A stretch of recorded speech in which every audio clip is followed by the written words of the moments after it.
So starting the test drive in this Silverado EV, of course, all of these trucks have just phenomenal power outputs in terms of the torque. It's crazy how quick these trucks can go because they are heavy, they're big boys. And these electric motors just pull them like it's nothing.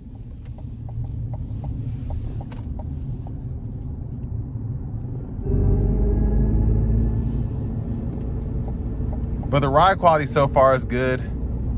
I love just having that additional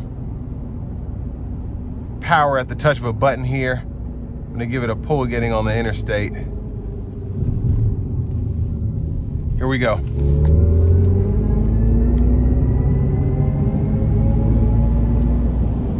Yeah, this thing is freaking quick, man. Jeez.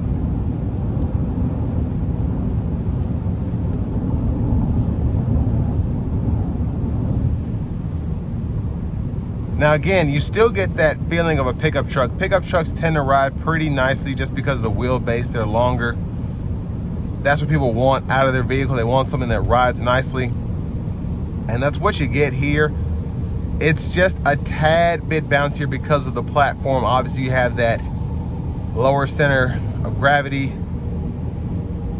with the bigger battery kind of holding it down there, but I mean, still a great ride.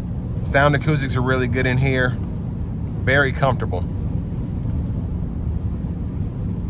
And with the LT, I love how they did this trim because it's still expensive. It still brings basically Silverado LTZ borderline high country prices, but you get a nice battery that gets you over 400 miles of range.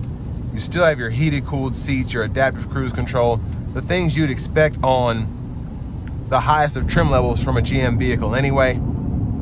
So that's why I think the LT is going to be a pretty good choice in terms of the EV market here with this extended range.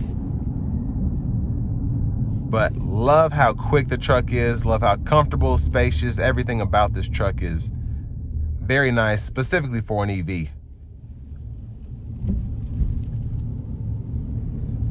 Now for the money, I think you can't go wrong with this truck again. If you're looking at EVs, I think a Cybertruck may or may not do it for you, but I like this because this feels like a typical pickup truck. I don't feel like I'm in a Tesla that just happens to have a bed in the back. This feels like a regular Silverado in terms of the features, the towing capacity. I mean, you get up to 12,500 pounds towing capacity with this thing. And just with how everything is set up, from as soon as you hook up a trailer to this thing, it'll tell you, okay, you've hooked this up, this is how much range you have. You're not having to kind of play it by ear as the range meter adjusts. So again, I like how you can tell that a manufacturer that has almost 100 years of experience has built this truck as opposed to a tech company. And it's just a really nice truck, I think, specifically to not have everything like the RST. Now you don't get the mid-gate, but not really a bad thing for me. I love having the mid-gate, but 98% of the time I'm not gonna need it. But I had to haul an elliptical here recently, and it was nice to have a mid-gate there, just so I could see it and kind of hold on to it as it was standing straight up in the bed of the truck. Now I do want to give one more shout out to Chevrolet Buick GMC of Murfreesboro for allowing me to review this truck today. I will leave a link below in the description, but if you're looking to find something closer to home, click on that second link down below. It takes just a minute to fill out your information. I'll make sure the local dealers are fighting to get you the best price on this truck or whatever new vehicle you might be interested in. Now where EVs have kind of died down for now in terms of the initial hype when they first came out, you can still get one of these under MSRP, which is great. Just go in there and negotiate, and again, you can hit that link to get further assistance. But I think now is a good time to buy one of these because say what you will about EVs, if the battery goes out, it's expensive, this, that, and the other.